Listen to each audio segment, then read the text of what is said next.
We're pitted against each other now by the media like never before, right? Like no matter what the story is, they have their minions in the press report it in a way that makes you hate your neighbor and blame your neighbor and not the guys doing it, right? Like, so the oligarchy keeps us fighting amongst each other, and that's real. That's not made up.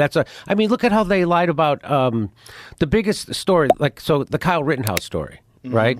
Now, I hated that kid because the corporate media told me he was a white supremacist who didn't live in that community. He traveled across state lines with guns to shoot 3 black people at a Black Lives Matter rally, and I hated him. And then I watched the trial, and it turns out he did live in that community. He was a lifeguard in that community. He was asked to protect a car dealership by immigrants of color because the cops wouldn't. And he didn't travel across state lines with guns, and he didn't shoot 3 black people. He shot 3 white people, and I was like, I think he only shot 2 guys.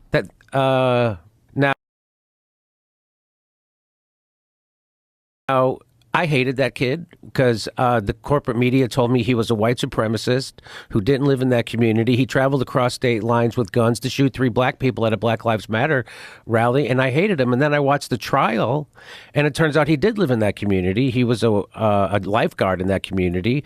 He was asked to protect a car dealership by immigrants of color because the cops wouldn't.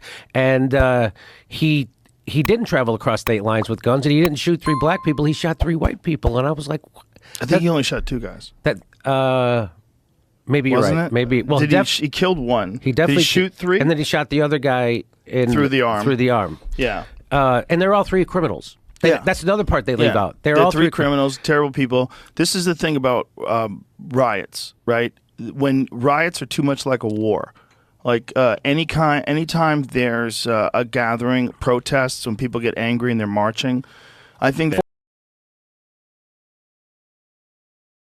that was like weeks before. After, okay. No, that was weeks before the debate. Okay. He's saying that. I'm like, can you believe the balls on these crazy people? balls? And so then after the debate, he does this 180, and there's all these videos that show him before and after. So the greatest 180 turnaround of all time. So if you go to the one up there with the black and white Joe, and then that's the one. Show that. It's only 30 seconds. Watch this. But I undersold him when I said he's cogent. Cogent. He's far beyond cogent. Oh, in fact, I think he's better than he's ever been. This is a battle for the future of American democracy. And now is a good time. In June, thank God, in June, and not October, in June, this is the last chance for Democrats to decide whether this man we've known and loved for a very long time is up to the task. So that's just a matter of weeks in between those 2 Joes. Yeah. F you. And I wouldn't say it if it wasn't true. Okay, now we can, thank God we can replace them. But well, I have a theory about this, by the way. Okay. So they've never done presidential debates this early in the election season before, right? And so my theory is that his own team sabotaged him. They knew this. So they wanted to get Joe Biden through the primary because now all the delegates are beholden to Joe Biden, means they're beholden to the Democratic Party donor class, right? Yes. So there isn't no 50% Bernie Sanders delegates out there, right? They're not going to have any trouble getting them to all coalesce at the convention and pick a new person. So they wanted to get Joe Biden to go through, and then as soon as he got through the thing, they're like, oh, let's have a debate. And then they knew he would look like this, so then they can have enough time to get rid of him.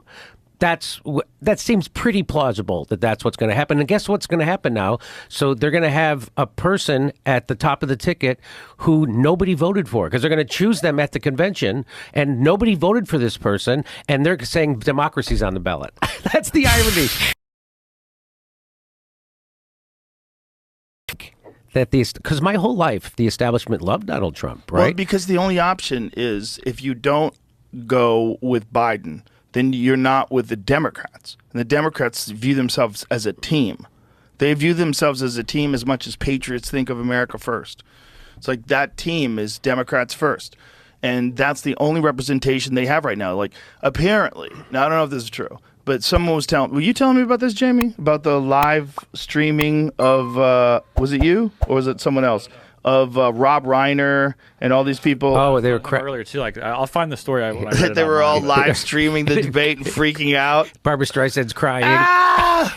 These people are deranged. These people are no different than the Manson family in that they are in a cult. Yeah. They're locked into this ideology. It's not as bad as the Manson family, but it's clearly a cult. It's an ideological cult where you're not willing to go against any of the doctrines of the cult. And one of the you're not allowed to. You're not allowed to have cult. And one of the you're not allowed to. You're not allowed to have. You have to practice groupthink, and that's that. And Bill Maher's a heretic, even though he's very much a liberal. He's a heretic because he says every once in a while he'll tell the truth. A lot of times, Yeah. he's not as informed as I'd like him to be about some of the stuff, like MK Ultra, the WEF, or Ukraine.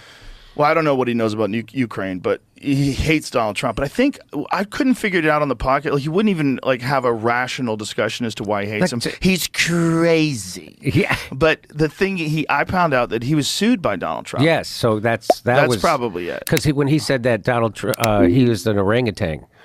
And so he sued him. Hollywood's debate watch party with Rob Reiner. Jane Fonda ended in shouts and tears. That should have been fuck keeping up with the Kardashians. That should be the fucking the real. And that's what you reality get. show. And I say good for you. That's what you get for fucking lying. They've all lied.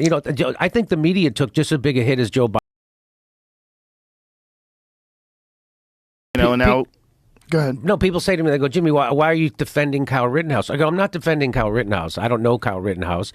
I'm defending the truth. And why aren't you pissed off that the corporate media lied about a 16-year-old kid to divide the country? Because that's what that was about. Yeah, and you're just going to polarize that kid even more. I mean, that kid's going to lean so far right now. Of course. Of course. They're the only people that stood by him, and everybody else lied about him. The media lied about him. And so many people had this.